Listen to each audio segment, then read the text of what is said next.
The ultimate purpose of human is to seek true happiness. It is a freedom of mind and makes everybody happy. It is the inner path because we can find it by our heart, can see it by our eyes, and we can practice it by ourselves. So, to understand the Buddha's teachings exactly and clearly, one should experience by oneself. To obtain this aim, cultivator have to understand all methods lead to pain, the problem of mental and body. What we can call them is Buddhist psychotherapy. In the modern medical systems, they study the diseases in two kinds of ways. They are psychosis and neurosis. In the same way, we can study the diseases in the Buddhist psychotherapy in two ways: physical diseases and mental diseases. When we give a glimpse of the Dhamma, we will understand that the teaching of the Buddha is not strange to the modern medical systems, because 2,600 years ago, the Buddha described all kinds of physical diseases and mental diseases in his Pali Nikaya. It is now a well-established fact that mental illnesses can be caused both by physical and mental factors or by a combination of both. Mental illnesses caused predominantly by physical factors have to be treated medically using methods such as chemotherapy, medication, electroplexy, and psychosurgery. Illnesses caused by mental factors have to be treated psychotherapeutically.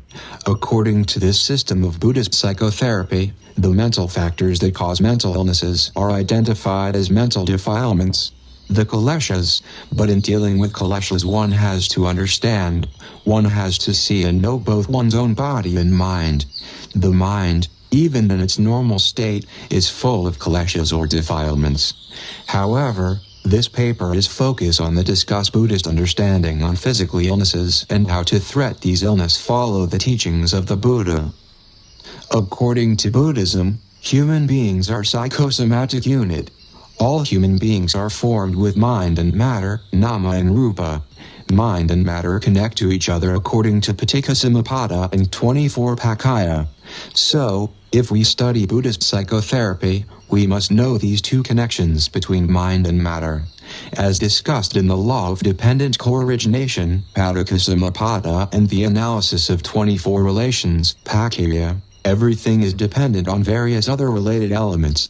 This universal doctrine is also very common and equal to the early Buddhist analysis of psychopathology. So, we can find out the causes which make the people get mental illness and abnormal behaviors. These causes consist of mind and matter. There are many causes. They are as follows: physical causes. Psychical background of individual is rupa. Therefore, we need to understand the four elements. To have physical well-being, these elements should be balanced. Otherwise, it will cause to mental illness. Psychological causes. There are three causes which can make mental disorders such as greed, hatred, and delusion. We are facing mental problems due to these three poisons. Chemical causes. To understand volitional action which are not only in the present life but also from the past life. Karmic influences belong to previous existences, and three excess of humors in the present life.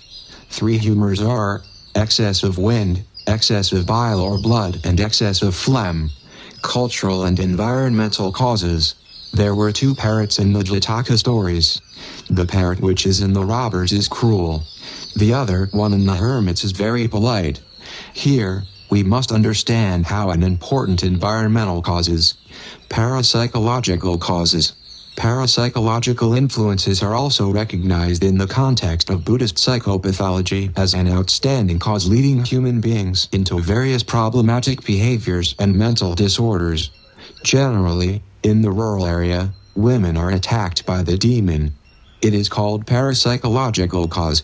The five aggregates, khandha, the six basic elements, four great elements Mahaptuta consciousness, Vinadhatu, and Spasakazadatu, the 12 bases, Ayatana, the 18 secondary elements of perceptions, Datu, the analysis of four food, Ahara, the analysis of 24 relations, Pakya, the analysis of faculties, Indriya, had been utilized by the Buddha in order to explain the psychophysical elements and their connection.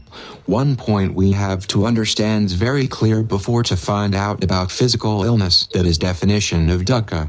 According to definition of Dr. W. Priyadarshana, the Pali term, dukkha, coined in the early Buddhist canon, has been used to denote every unsatisfactory human experiences and predicaments. According to the language difficulties, it is very difficult to find out an equivalent English word directly conveys the real meaning of dukkha.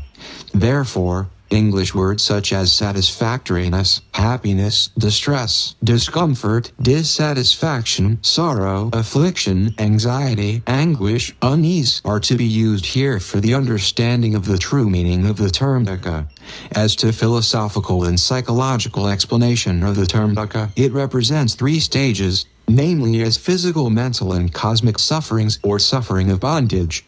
In the final analysis, Buddhism understands 3 forms of mental illnesses, such as mental illnesses caused by psychological reasons, by physical reasons, and as cosmic sufferings. Nibbana has been represented by Buddhism as the everlasting therapy which eradicates those 3 forms of mental sufferings eternally. As discussed above, the term dukkha has been used to convey 3 aspects of unsatisfactory human experiences and predicaments. But when it is concerned the contextual usage, the term dukkha primarily has been utilized in the Buddhist context in order to denote the physical sufferings experienced by the people. The Sakhavibhanga further explains that the meaning of dukkha as physical pain, physical discomfort, and painful and uncomfortable feeling born of physical contact.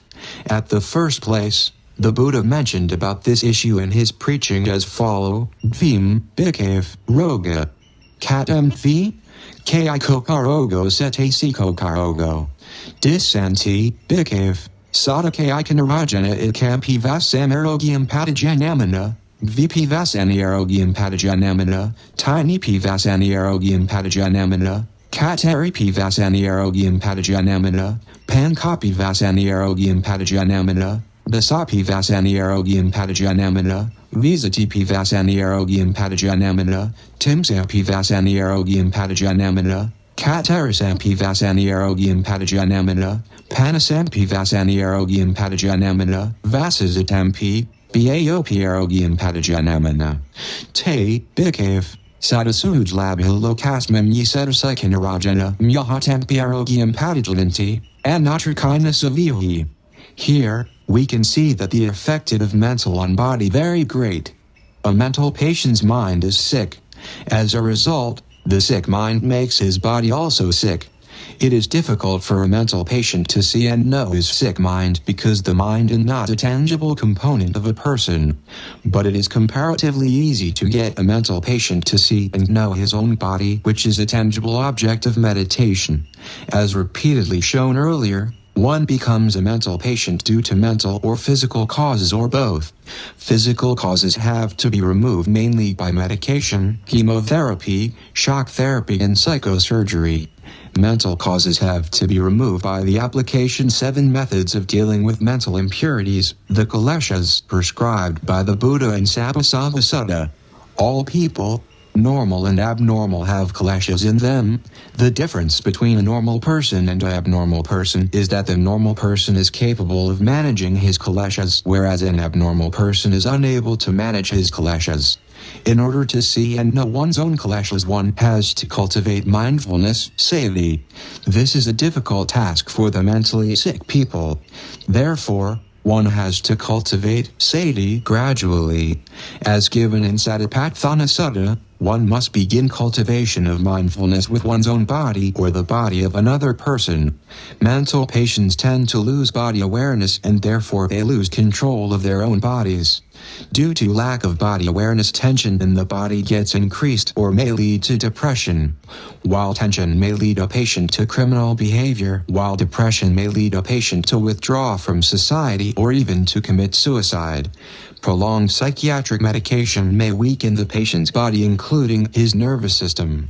In addition, in Vinaya Pitaka, the Buddha has taught about physical illness as follow: Tenakopanasamayanabichinam saradikanor batinafuthanam yagupi petergakadi, batampi butamagakadi.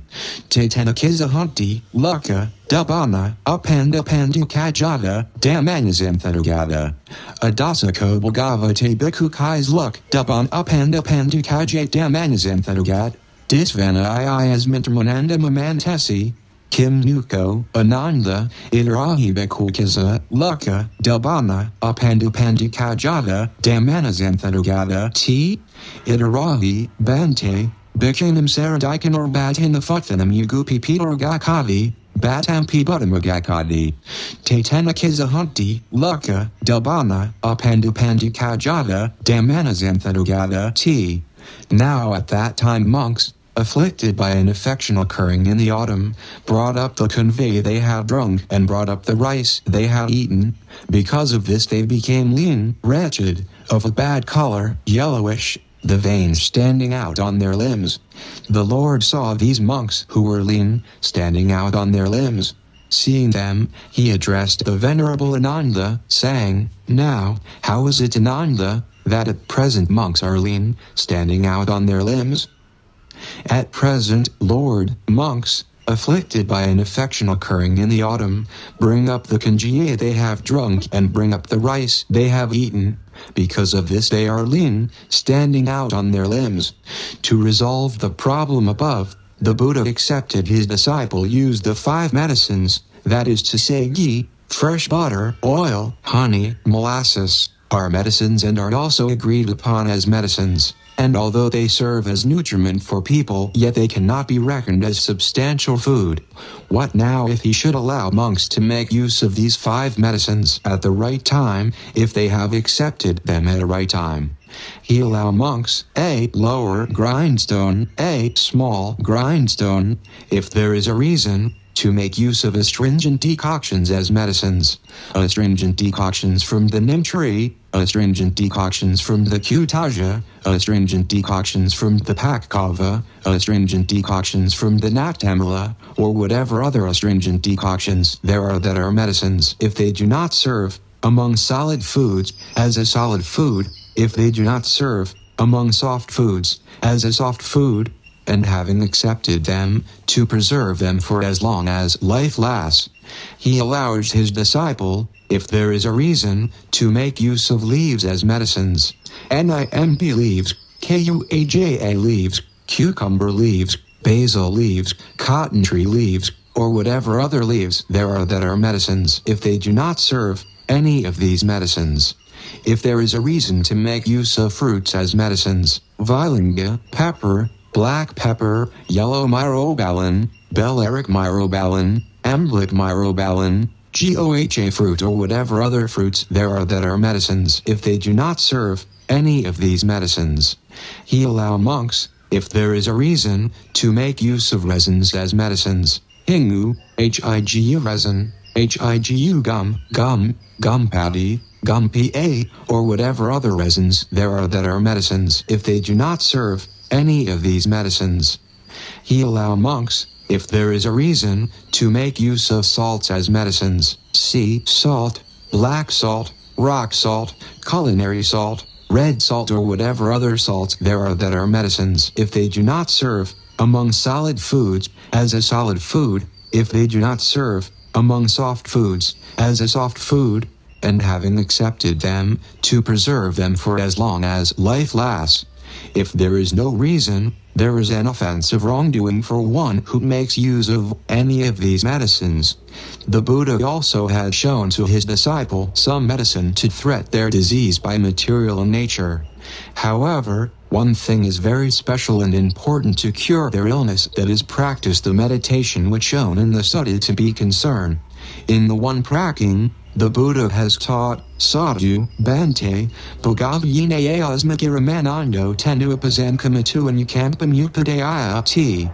Saishko vem, ananda, giramananda sabikino dasasana basiyazi, thanam ko paintam vijadiyam giramananda sabikino dasusana sutvaso abhatothanazo patipasamhya.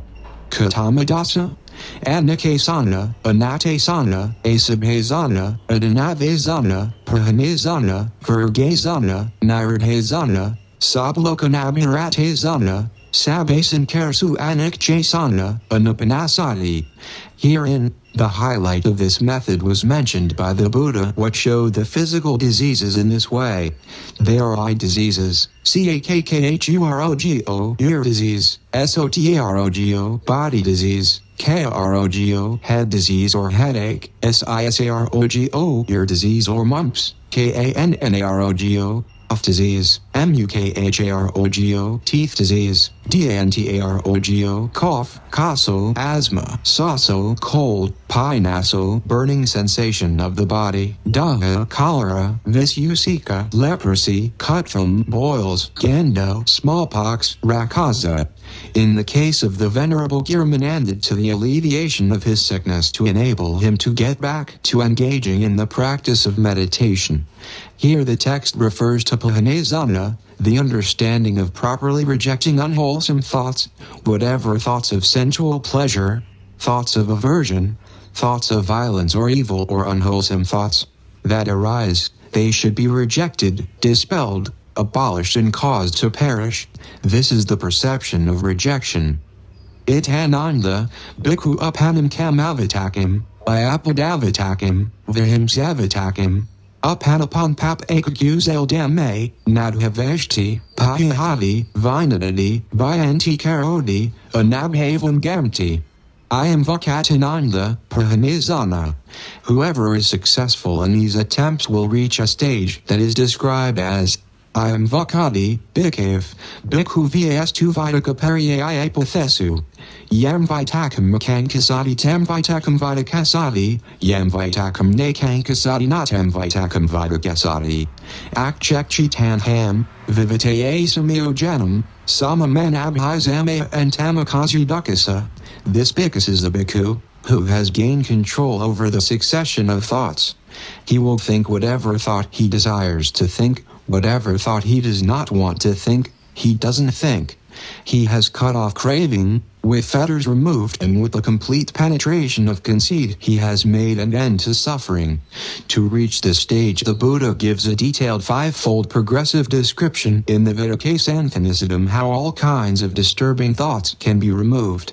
He describes that one should avoid getting attracted or attached to any sign of arising thoughts that are connected with unwholesomeness, whether connected with desire, with ill will or with delusion: yam nimitam manazukarodo apajanti papakar kuzela vitaka chandupazam hitapi dasupazam hitapi mahupazam hitapi, by referring to any sign that is connected to wholesomeness. Tasatamha nimita namnimitam manazukarodo kuzelyapazam hitam. In this way those unwholesome thoughts get removed and the mind reaches a state full of tranquility, quietude and concentration. Te sampahana chatam vasidam santitati sanizdati ekoti hoti samatayati.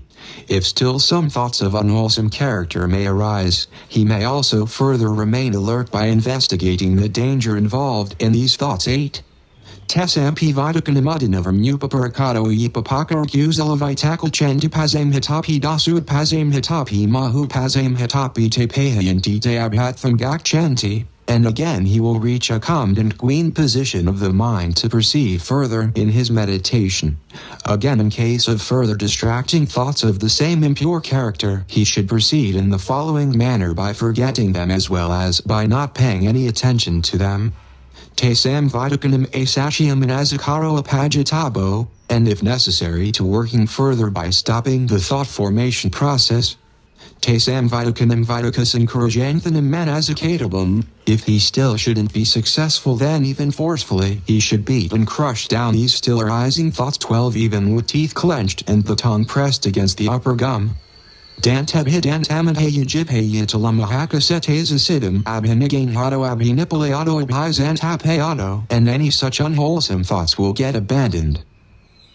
So, this method also has taught by the Buddha in the other sutta are very clearly an essay to practice to prescribe these illness of mental and physical.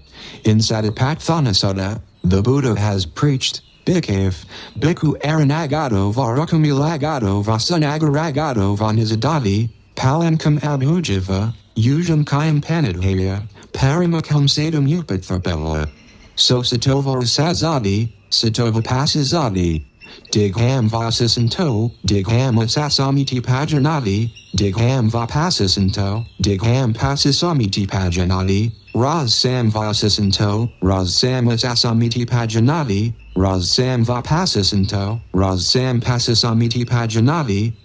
In this sutta, the Buddha introduced in the following words: "This is the only way, monks, for the purification of begins, for overcoming of sorrow and lamentation, for the destruction of suffering and grief, for reaching the right path, for the attainment of nibbana, namely the four foundations of mindfulness." However, we are concerned with satipatthana to be used for therapeutically purpose only, that is to cure mental illnesses. We cannot go very far in gaining spiritual achievements such as jhanas or realization of nibbana. In case of mental patients, satipatthana has to be toned down and begin with a slower approach. Satipatthana Sutta guides us correctly to start with the development of body awareness, to be aware of one's own body or that of another person or persons. One's own body or that of another person is an object which can be touched and seen. The body is a tangible object. Therefore it is easy to begin concentration on it. The Buddha, in Satipatthana Sutta, has recommended the following 6 methods of developing body awareness.